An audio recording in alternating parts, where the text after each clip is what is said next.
3. Is he gonna catch? He is. Okay. Well, we'll guarantee the shield advantage here. So the Sludge Wave here. There's no reason for me not to throw you.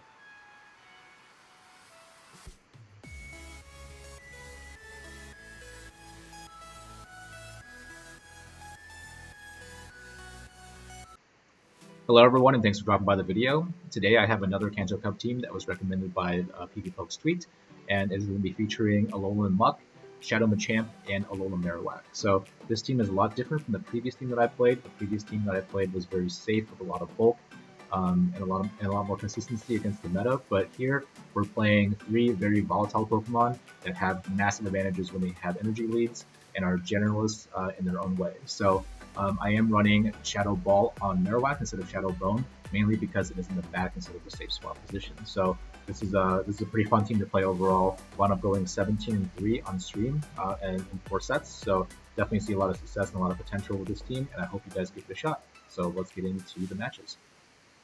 So getting into the first match, I'm going to see what my opponent leads here. I believe this is a Muk Mirror.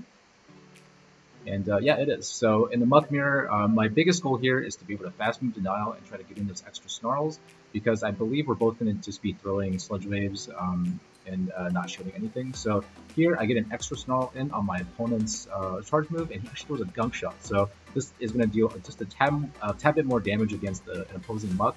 And with that snarl advantage, though, I'm going to be able to outpace with Sludge Waves. And my opponent also decides not to shield here. But in this case, my opponent's still charging. It's very strange, and I'm not really sure why. Because I don't think my opponent recognizes how much Dark Pulse actually still does to an opposing Alolan Muk.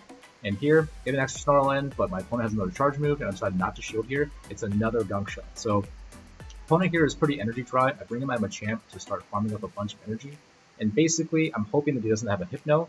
Or Wigglytuff in that case. So he has Wigglytuff. I swap out immediately into Alolan Marowak, and my opponent isn't swapping out. So at this point, I can pretty much conclude that there's either something weak to Alolan Marowak in the back, and it's possible that he has another Charmer team. So with this recognition, I have 2 shields to blow on Alolan Marowak, and I know that basically if he has 2 Charmers, the only time that he's going to be throwing charge moves, I'm probably barely going to get to use those 2 shields. But he actually has an Alolan Raichu in the back. So this is very strange to me, because I think my opponent probably should have swapped to Alolan Raichu immediately when Marowak came in. And in this case, seeing that he has 1 shield already, I know that my best bet is just to commit to the farm down on this Alolan Raichu, throw the Bone Club at the Wigglytuff, swap out, and I have a Rock Slide ready on Machamp already from farming down the Golem Muk. So Shadow Machamp, Wigglytuff counter confirmed, and we take our first win of this set here, after a little bit of lag actually. So, alright.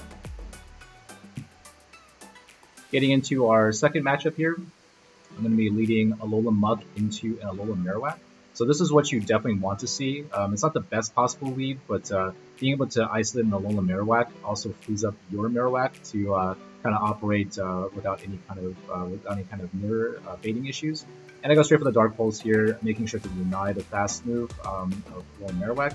And I know that this is the 4th Fire Spin, it can only be a Bone Club, no reason to shield here.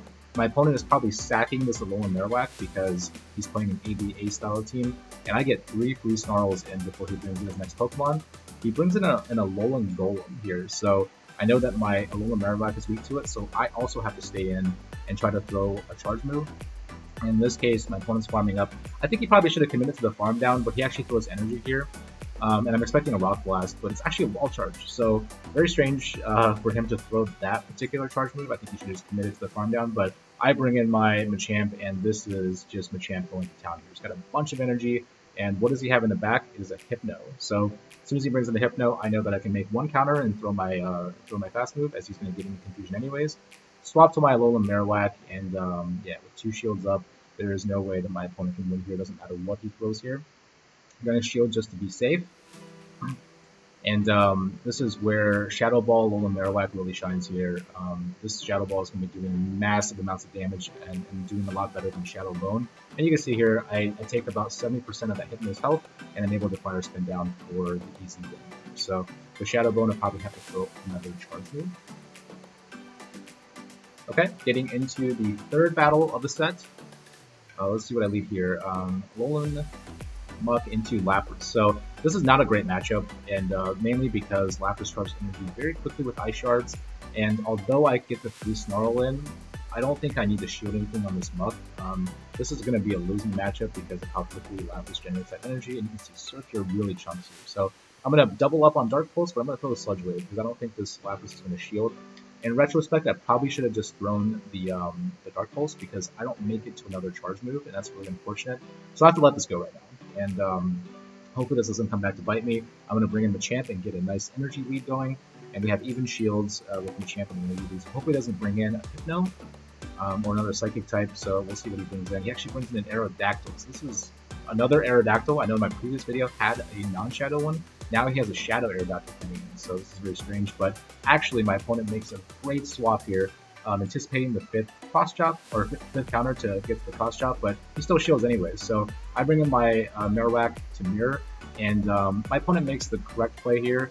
In this particular matchup, there is, if you call the bait, you can actually have a really strong chance of coming back when you're down 1 shield, but I go straight for the Shadow Ball. I know that's the safer play, and you know, the higher EV play. So here my opponent's going to double Bone Club me.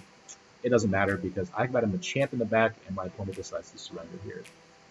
Overall, though, I think my opponent did make the correct play right there by not shielding. That was probably his only win condition to be able to come back in that matchup. Okay, coming into the 4th matchup, we've got Alolan Muk into Alolan Marowak. So this is exactly what you want to see. It's the 2nd best lead that you can see, and he comes in a Gyarados with Dragon Breath. So this is a very spicy pick, and it's not a pick that any other of my 2 Pokemon can handle, so I have to just kind of stay in with Muk here. And my goal here is I'm going to double up on Dark Pulse. This is definitely going to be a lost switch in. Because if my opponent shields once, then it's pretty much over. But I actually go for the Dark Pulse, and he doesn't shield. So probably should have gone for the Sludge Wave there in retrospect, but I think the safer play was to go for double Dark Pulse. My opponent will shield here to retain that switch advantage. And the best Pokemon that I have is Machamp to come in. I'm going to shield this Aqua Tail so we can get a small energy lead. However, we did lose switch, and we know there's a Alolan Marowak. So I have to be very careful here. And my opponent does bring in a Alolan Marowak to hide his 3rd Pokemon. I'm going to go straight for the Rock Slide here. No real reason to bait here. And my opponent decides to expend his last shield. So we're going to see if what kind of move he has over here. And I mean, I'm not going to shield anyways because this is kind of a losing matchup anyways. So he throws a Flame Wheel, which is a crazy charge move on Alolan Marowak. Not really sure what he's doing there, but we're farming up. And my opponent brings in a Dragonite as his last Pokemon. So very surprised that he didn't come back in with Dragonite here. But I have a Shadow Ball and I have a Shield. So my opponent can only get to a Dragon Claw here. I have to tank this because I know that the enemy Alolan Marowak has a move already. And as long as I can get to the Shadow Ball with 1 more Fire Spin, I'm going to be able to CMP tie here. I'm going to use my Shield, and I know that as soon as I get done blocking the Shadow Ball, I have my own Shadow Ball to be able to take out the opposing Alolan Marowak. So once again, I think Shadow Bone there would have also won me the game, but I think Shadow Ball was definitely superior in this set. So okay, so getting into my 5th and final battle of this set of 5, we have Alolan Muk leading into a Hypno. So this is exactly what you want to see, what you want to isolate, so Shadow Machamp doesn't have to face it later. And my opponent swaps out immediately into Wigglytuff, or I respond with Alolan Marowak. So as you guys can see in the intro, I wound up playing this lead a lot differently much later on, mainly by throwing a charge move on Alolan Muk before I dip out. But this is still fine too. You're going to be resisting the charms, and Wigglytuff can only win this matchup if they commit both shields in the 2-to-1 shield scenario, because they're not going to reach another charge move.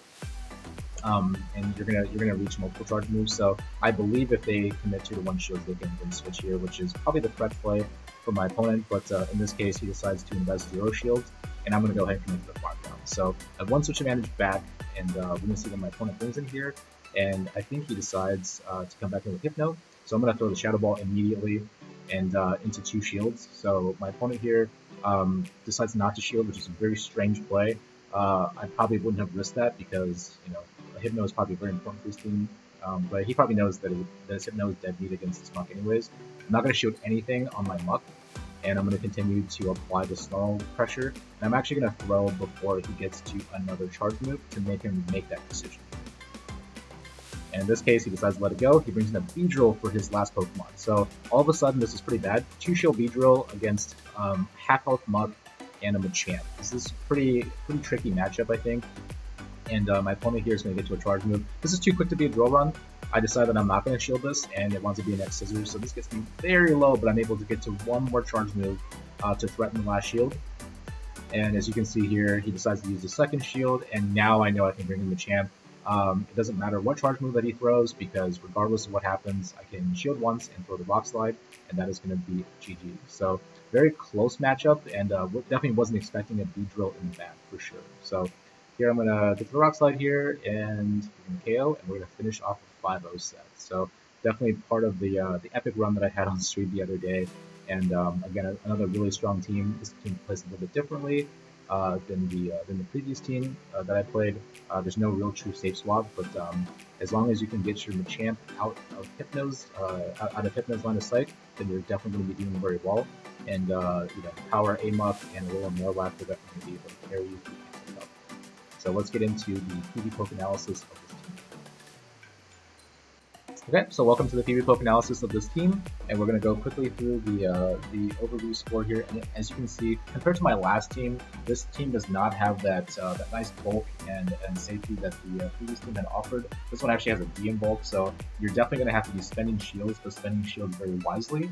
And I think a lot of this team is going to be reliant on how much of an energy lead that you can get despite losing your opening matchup or despite losing Switch here, as both Marowak and Machamp are just very volatile Pokemon when they have an energy lead. In terms of the safety overall, I still think this is a pretty solid team, because you can see here the previous team had a couple of Pokemon that all three of the Pokemon technically lose to. Here you have pretty decent coverage, and basically as long as you can line up the correct Pokemon against those matchups, you're going to be doing just fine. The main issue here is that there are a lot of these definitely lost matchups. You can see here, Machamp definitely can't beat a Hypno. Marowak definitely can't beat a Blastoise. Alolan Muk definitely cannot beat the Graveler Alolan version. So there's definitely going to be a lot of finesse that you're going to have in terms of this team. And as the night went on, I actually wound up finding that out firsthand. Even if I lost Switch by a little bit and had a massive energy lead on something like Alolan Marowak or Shadow Machamp, them having a hard wall to it, such as Hypno in the back or having a Snorlax in the back from my Alolan Marowak, definitely negates a lot of that energy lead. So you do have to be very careful when you play this team. The one thing that I really like about this team, however, is that all three of these Pokemon are able to generate massive energy advantages very quickly. So Counter, Snarl, Fire Spin, they're all pretty decent fast moves. I know Fire Spin is not as strong on Alolan Marowak, but just being able to get to those charge moves very quickly, you can still apply a lot of that pressure back against your opponent. And I think there's a lot of protection here against the main Venomons that you're going to be able to see. So definitely give this a shot if you have these Pokemon already built. Like I said, for Open Great League, you should already have maybe at least one or two of these Pokemon built. Definitely that Alolan Marowak from Raid Day. Like I said, I prefer Shadow Ball over Shadow Bone, mainly because Alolan Marowak is in the back here instead of in the lead. If I were leading Alolan Marowak, I would definitely want to have Shadow Bone, but having it as a closer is so strong with Shadow Ball, so definitely give that a shot. Even in the switch advantage in the mid matchup, if you have Shadow Ball and your opponent's not anticipating it, it still becomes a very strong move that can flip a lot of matchups. So let me know how you're doing, and again, if you like this video, please feel free to comment, like, and subscribe, and I'll see you in the next video.